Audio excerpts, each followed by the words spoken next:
From what the DA told journalists today, they are not to blame. They have nothing to do with this.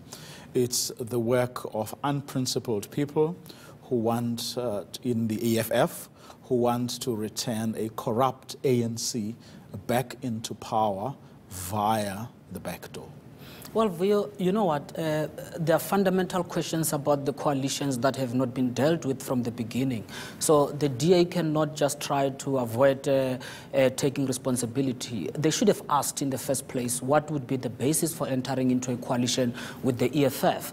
I mean, it was quite strange. You were there, 2016 local government elections. Remember the tweet that the EFF issued asking people whether they should go into a coalition with the DA or with the NC. It appeared like they rolled the dice, because if you look at the EFF and you look at the DA, there is nothing that the two parties share that could actually sustain an agreement such as a coalition. The only thing that brought them together by then was their common despise of the ANC. They shared the idea that they wanted to remove the ANC. But that is not sufficient to sustain a political project. We are not aware of any kind of goals that the EFF share with the DA, some kind of a common conviction that one would say whenever their coalition ran into a risk, they will then recall that and say that, you know what, we are committed to this. This is our common objective. Let us put aside the differences and sustain that. So that has not been dealt with from the get-go. And I think the DA hastily went into this coalition believing that maybe they could manage the EFF. It has always been an ambitious task. Now, I mean, coalitions, by their very nature, you know, have to bring together these disparate, you know, groups which often have very little in common. But as you correctly point out, it is how you manage. It is a set of things that you insist, you know, these are the things that should bind us together. This is the kind of program or project that we will pursue together. We don't necessarily have to see or to have a common, if you like, world view. And that is where they have failed dismally, isn't it? Exactly. If I just a simple basic explanation of the term coalition is from the word coalesce. It means fusing together of ideas. It means that if you enter into a coalition with a particular political party, you cannot maintain your original position because the voters had actually rejected your original position, hence they did not give you an outright majority. So what that means is that one way or another, you've got to find a point of compromise. It doesn't mean you have to stop exist as we know you, but you've got to coalesce with the partner, move on some of the issues, be able to compromise and commit to that picture of a compromise. You cannot enter into coalition view and still give your coalition partner ultimatums now and then. That is not a coalition. That means the two parties have actually not moved from their original position. There is no willingness to compromise and work with each other. That has always been missing in these coalitions. Let's look then at the various, you know, scenarios playing themselves out and perhaps try to make sense of what went on there and the implications it's going to have on the coalitions moving forward. Let's start with Mandela Bay. What is your sense of what went wrong there? Well, what went wrong, the ANC, I mean, the DA got into that coalition with the EFF.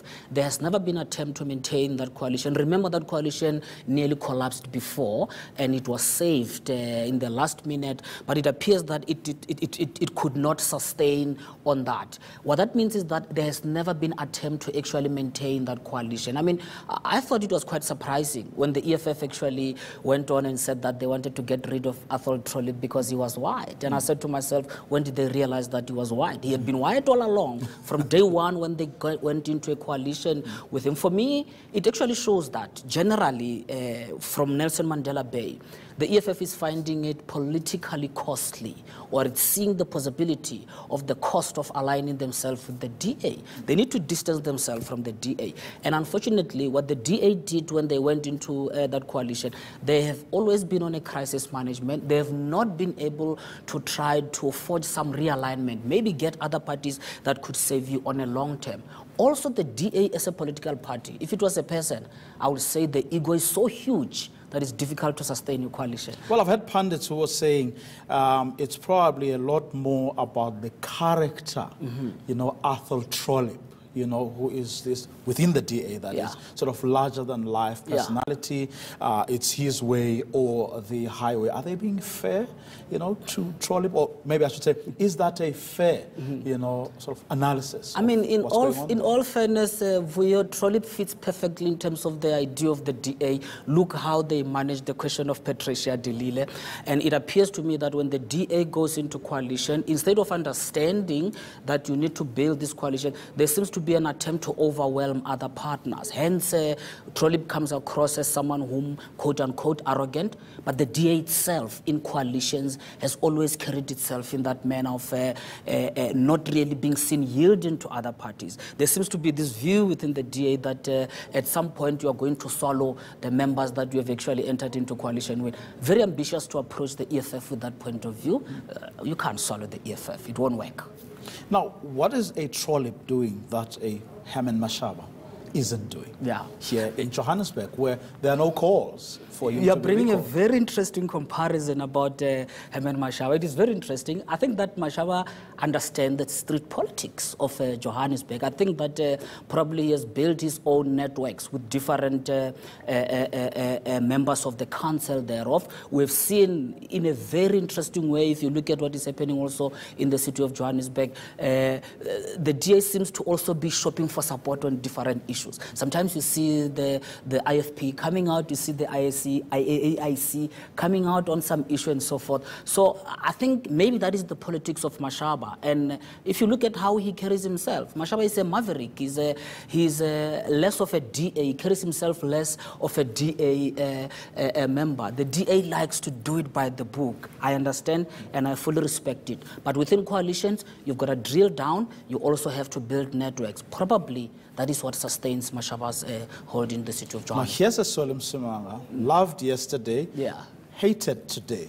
What's going on there when you look at him against the other two fellows that we were talking about? I did believe at some point that he was building a good relationship with members of the EFF within Tshwane. I thought so. He came across as someone who understands very well that politics, that rhetoric, that language that they often speak.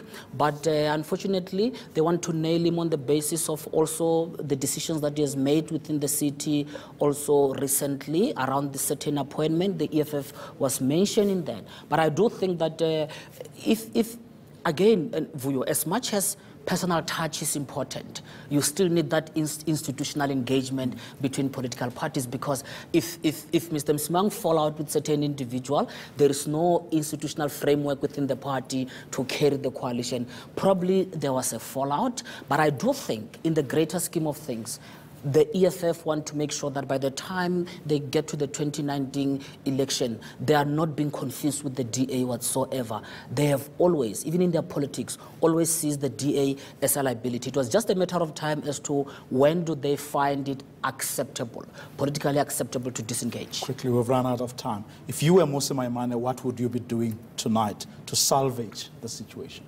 You mean I didn't resign? Okay, I'm not suggesting that.